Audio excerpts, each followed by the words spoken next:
Freedom and the free market and true laissez-faire liberty produces economies that look like Marilyn Monroe, ladies and gentlemen. People should go out and get your new book called The Failure of Laissez-Faire Capitalism and Economic Dissolution of the West. Paul Craig Roberts, thank you for joining us today on USAWatchdog.com. I should say Dr. Paul Craig Roberts, thank you for joining us. Pleased to be with you, Greg. I should say Doctor, PhD in economics. You were head of economic policy for our nation at one time. We have had a laissez-faire financial system. So what you're looking at is a deregulated financial system, and the result was fraud, crisis, and collapse. Freedom and the free market and true laissez-faire liberty produces economies that look like Marilyn Monroe, ladies and gentlemen. Which is what your book points out. That's right. You know, as a one-time libertarian, I had to come to terms with reality. And in actual fact, there are in history almost no cases of non-regulated markets. Markets grow up in a social context. They're embedded in society, and they're always regulated. And the only cases of non-regulated markets is when the non-regulation is imposed by government force. Yeah.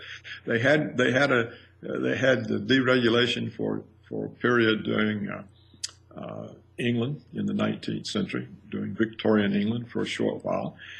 And we have had it for about the past quarter of a century, is when the whole deregulation ideology took hold. They've deregulated all sorts of things, not just financial markets.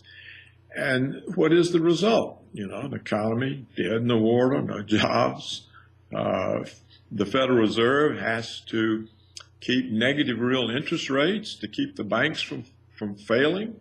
It has to monetize $1 trillion in debt each year.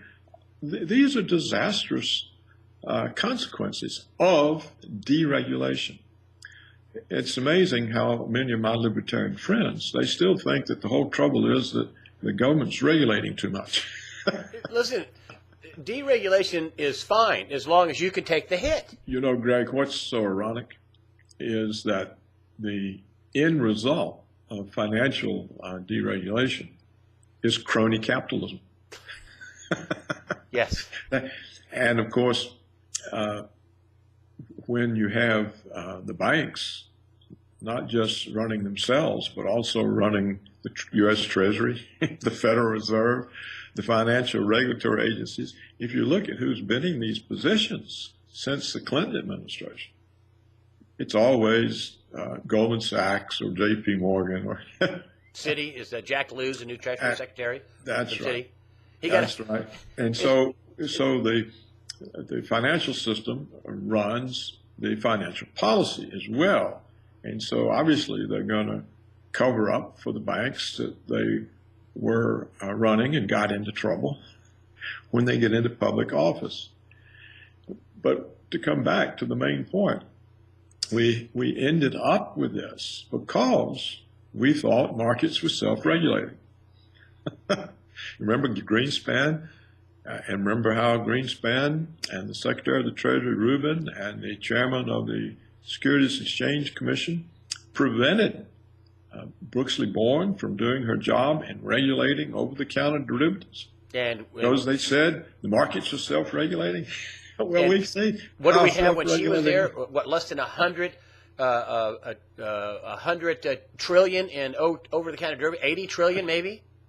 Back in the late 90s, early 2000s, when she was 1999, when she was trying to do it. And what do we have now? Well, Bank of International Settlements says we have more than 700 trillion in derivatives. To your point, 80%, what you said in past interviews, are interest rate swaps.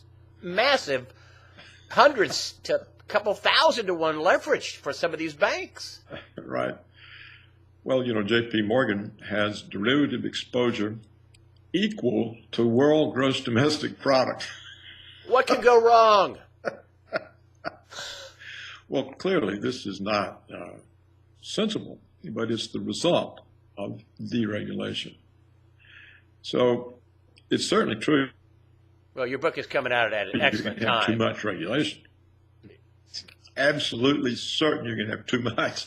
But you can't ever remove markets from social control, because once you do, you allow the rich, powerful interests to take over the government. It's like you said already, they couldn't let the banks fail. So the taxpayer is having to support the banks. People on retirement are having to support the banks by getting zero interest rates, or actually negative real interest rates. So it all comes back to the people. The people are suffering for this financial deregulation.